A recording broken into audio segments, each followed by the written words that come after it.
മീനാക്ഷിപുരം എന്ന ഗ്രാമത്തിൽ വളരെ ദരിദ്രരായൊരു കുടുംബം താമസിച്ചിരുന്നു. രഘുവും അദ്ദേഹത്തിന്റെ ഭാര്യ സീതയും അവരുടെ മകൻ അപ്പുവും. അവരുടെ തന്നെ തൊട്ടടുത്ത പറമ്പിൽ ഒരു മാവിന്മേൽ ഒരു തത്തയും താമസിച്ചിരുന്നു. തത്തയുടെ പേരാണ് കേട്ടോ മിട്ടു. മിട്ടു വളരെ ഐശ്വര്യമുള്ള ഒരു തത്തയായിരുന്നു. മിട്ടു പതിവായി പല പല ഗ്രാമങ്ങളിൽ ഭക്ഷണത്തിനായി പോകുമായിരുന്നു. ഒരു ദിവസം യാദൃശികമായി മിട്ടു നമ്മുടെ രഘുവിൻ്റെ വീട്ടിൽ കയറാനിടയായി. രഘുവിൻ്റെ വീട്ടിൽ ചെന്നപ്പോൾ മേശയിൽ നിറയെ പഴുത്ത പേരയ്ക്ക മുറിച്ചു വെച്ചിരിക്കുന്നു. കൊതിയോടെ മിട്ടു ആ പേരയ്ക്ക എല്ലാം കഴിക്കാൻ തുടങ്ങി. അപ്പോൾ മിട്ടുവിന് അറിയില്ലായിരുന്നു കേട്ടോ സീത പുറത്തു പോയിരിക്കുകയെന്നും പേരയ്ക്ക സീത എടുത്തു വെച്ചായിരിക്കുന്നെന്നും. അതാ കഴിച്ച് ഏകദേശം കുറച്ചു നേരമായപ്പോൾ തന്നെ സീതയുടെ ശബ്ദം അവിടെ നിന്ന് കേൾക്കുന്നുണ്ട്. പാവം മിട്ടു അതൊന്നും ശ്രദ്ധിക്കുന്നില്ല കേട്ടോ. പെട്ടെന്നായിരുന്നു സീത അവനോട് വളരെ ദേഷ്യത്തോടെ പെരുമാറുന്നു. പോ തത്തേ, ഇത് വല്ലാത്ത കഷ്ടമായി കേട്ടോ.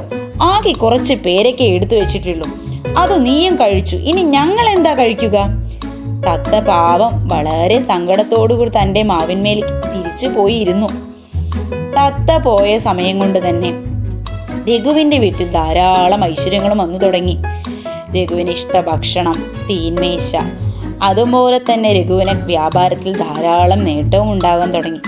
രഘുവിൻ്റെ മകൻ അപ്പു ആവട്ടെ വളരെ സന്തോഷവാനും. സീത പറഞ്ഞു, വല്ലാത്തൊരു ഭാഗ്യം തന്നെ കേട്ടോ, പെട്ടെന്നാണ് ഈ മാറ്റങ്ങൾ.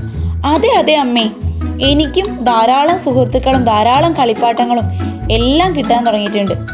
സീതേ, എനിക്കും വ്യാപാരത്തിൽ ധാരാളം ലാഭമുണ്ട് കേട്ടോ, രഘുവും പറഞ്ഞു.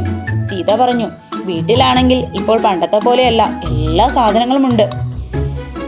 മിട്ടു തത്തയെ ഒരു ദിവസം കെണിയിൽ പിടിക്കണമെന്ന ദുരുദ്ദേശത്തോടു കൂടി സീത മിട്ടു അറിയാതെ തന്നെ മിട്ടുവിനൊരു കെണി ഒരുക്കുകയുണ്ടായി. പാവം മിട്ടു ഇതൊന്നും അറിഞ്ഞില്ല കേട്ടോ. പതിവ് പോലെ പേരയ്ക്ക കഴിക്കാൻ വരികയുണ്ടായി. സീതയാകട്ടെ മിട്ടുവിനെ കെണിയിൽ കുടുക്കി സീത ദൂരെയുള്ളൊരു സ്ഥലത്തേക്ക് കൊണ്ടുവിടാനായിരുന്നു കേട്ടോ തീരുമാനിച്ചത്. മിട്ടു ഇതൊന്നും അറിയാതെ കൂട്ടിൽ കിടന്ന് പേരയ്ക്ക കഴിച്ചുകൊണ്ടിരിക്കുകയായിരുന്നു. പാവം മിട്ടു കൂട്ടിലകപ്പെട്ടു എന്ന് മിട്ടുവിനെ പിന്നീടാണ് മനസ്സിലായത്. അയ്യോ, ഞാനിനി എന്താ ചെയ്യുക? എന്നെ കൊണ്ടുപോകരുത്, ഞാൻ ഇവിടെ തന്നെ താമസിക്കാം, എന്നെ വിടൂ.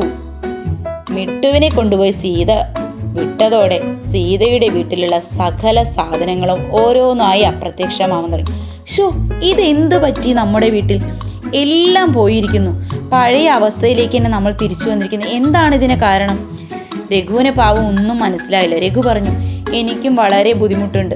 മിട്ടു പറഞ്ഞു, എൻ്റെ ഫ്രണ്ട്സ് എല്ലാം പോയി, എൻ്റെ കൂട്ടുകാരെനിക്കിനി ആരുമില്ല, ഞാനിനി എന്താ ചെയ്യുക? പാവം തത്ത പിന്നീട് ഒരുപാട് ദൂരെ നിന്നും പിന്നീട് ഒരു തവണയും കൂടി രഘുവിൻ്റെ വീട്ടിലേക്ക് വരികയുണ്ടായി. അന്നും പതിവ് പോലെ തന്നെ മേശയിൽ ധാരാളം പഴുത്ത പേരയ്ക്കകൾ ഉണ്ടായിരുന്നു. മിട്ടു തത്ത അതെല്ലാം വളരെ രുചിയോടെ കഴിക്കാൻ തുടങ്ങിയപ്പോൾ പതിവ് ആവർത്തിച്ചു. സീത പിന്നീടും വന്ന് മിട്ടുവിനോട് ദേഷ്യപ്പെട്ടു.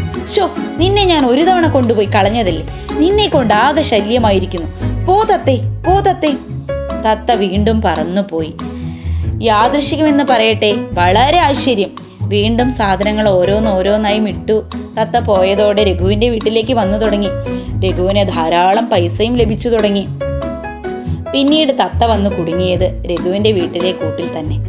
തത്തയ്ക്ക് ആകെ സങ്കടമായി. ഇതിപ്പോൾ 2ാം തവണയുമാണ് തന്നെ ഇവർ കൊടുക്കുന്നത്.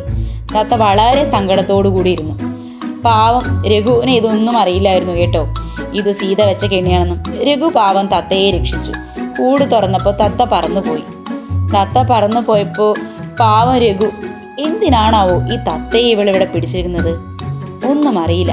പക്ഷെ തത്ത പറന്നു പോയതും വീട്ടിലെ ഓരോന്നോരോന്നായി അപ്രത്യക്ഷമാവാൻ തുടങ്ങി. പിന്നീട് രഘു ചിന്തിച്ചുണ്ടായി, ഇതെന്താണ് നമുക്ക് സംഭവിക്കുന്നത്? സീത പറഞ്ഞു, വളരെ മാറ്റം, നമ്മൾക്കുണ്ടായിരുന്നതെല്ലാം പോകുന്നു, തത്ത വരുന്നു പോകുന്നു. രഘു ആലോചിച്ചു, ഈ തത്തയായിരിക്കുമോ ഒരുപക്ഷെ നമ്മൾക്ക് ഐശ്വര്യം കൊണ്ടുതന്നു തരുന്നത്?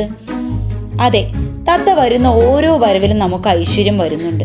തത്ത പോകുമ്പോൾ നമുക്ക് ഐശ്വര്യം തിരിച്ചും പോകുന്നുണ്ട്. എന്താണെന്നൊന്നും അറിയില്ല കേട്ടോ. ഇനി ഒരു തവണ തത്ത വരികയാണെങ്കിൽ നമ്മൾക്ക് തീർച്ചയായും അതിനെ വിട്ടാക്കരുത് എന്നവർ 2 പേരും കൂടി തീരുമാനമെടുത്തു. പക്ഷേ ദൈവം അവരുടെ ഭാഗത്തായിരുന്നില്ല. പിന്നീട് ഒരിക്കലും തന്നെ ആ തത്ത ആ വഴി വന്നില്ല. എല്ലാവർക്കും കഥ ഇഷ്ടപ്പെടുകയാണെങ്കിൽ സബ്സ്ക്രൈബ് ചെയ്യണേ. താങ്ക്